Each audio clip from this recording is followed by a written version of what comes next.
Yeah? Go home. I worked in Texas for 3 weeks, and I got to tell you, you people have got the slowest moving lips I have ever read in my life. Guy come up to me, he said, my name is Bill.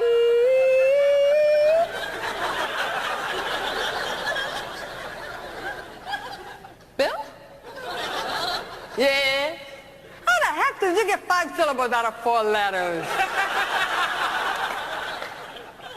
When I was born RH negative. Doctors told my family, quote, that I would be a slow learner, and I was in a school for retardation for 2 years before they found out it was just a hearing loss, and they called me slow. In that school, my best friend was a little Asian girl. She was blind, but every day we would have lunch together. She'd have these great barbecue beef sandwiches, and I'd have these boring peanut butter and jelly. So every day we would exchange lunch. Now, what I didn't realize until I got older, she never saw me exchange those lunches.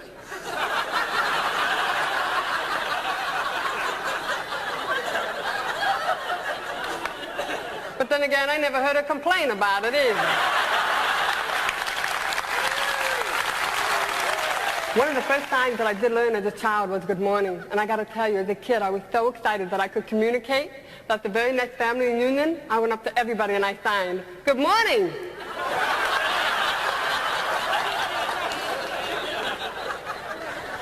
I guess you can say they're not morning people. Then they found out today that I started giving me hearing aids and I started learning how to talk. So as far as they were concerned, I was fixed. They sent me back to public school. I was in public school in 4th, 5th grade. I stole money. I stole candy. I stole things from my house to take to school to give to the other kids because I wanted them to like me. So I'm in school and I'm saying, hi, you like me to be my friend? I just want to be accepted. I wanted to be a part of something. Everybody wants to be accepted, a part of something. So I stole, and I would give stuff away. I couldn't understand anything in the classroom. Teachers would have their back up against the blackboard. I couldn't hear what they were saying. By the time one kid would say something, I go to look for their lips, another kid's lips were moving. I was totally lost. I graduated from high school with a 1-point average. I didn't know what to do with my life. I was so lost and so confused for so long. So by the time I was 20 years old, I've tried committing suicide 5 different times. Now, there are going to be some things I'm not going to be successful at. And there's not a day that goes by where I don't thank God for letting me fail at least 5 different times. When I was 20 years old, I was laying on a beach sunbathing. A lifeguard Jeep ran me over. Talk about not knowing what your job description is. The Jeep ran over my face, stomach, chest, side, and back. I was laid up for 5 years. I died at the scene of the accident. I saw life after death. At least I believe I did. When it happened to me, when the Jeep ran over my face, I opened my eyes and I saw the bottom of the Jeep. And I could see the 2 rear wheels coming at me. And all I could think about is I need to protect my head.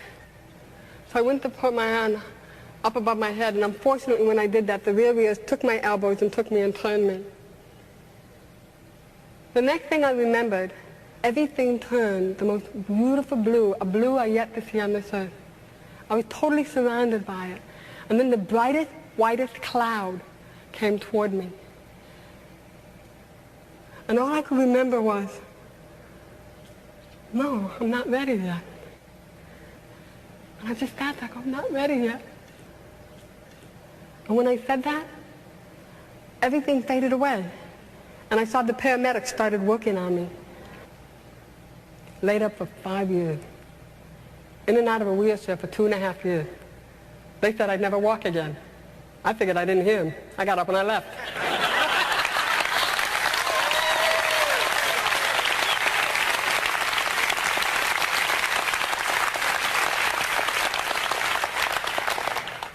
I'll never forget the day I got up out of intensive care and they had me in a wheelchair by the window and I yelled at God.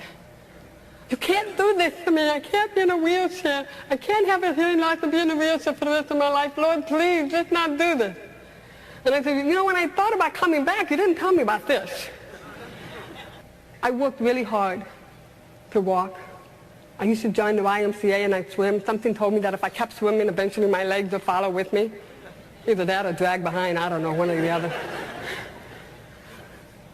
When I started walking, one day I just packed my car up. I was living in Cleveland, Ohio, and I started driving. I ended up at the Pacific Ocean. I looked at the ocean, I looked at the car, and I said, darn, I ain't going any further, am I? I ended up in California. When I was 27 years old, I got diagnosed with cervical cancer. Now, after a while, you get a little upset. So I sit in there, the doctor said, we'll have the surgery. I went in, I had the surgery. 6 months later, I get a phone call, Kathy, we didn't get it all. I didn't know what to do.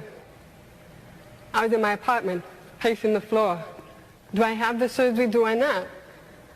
I mean, I spent the first 20 years of my life trying to commit suicide. I finally died, and then I decided to stay.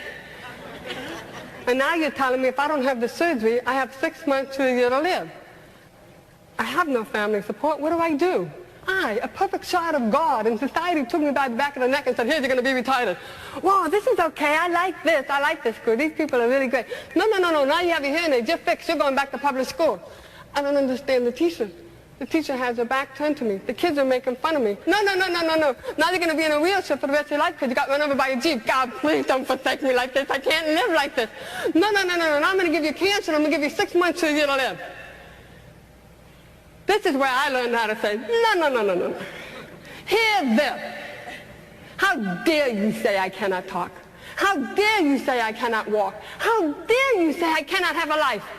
How dare me for listening to you?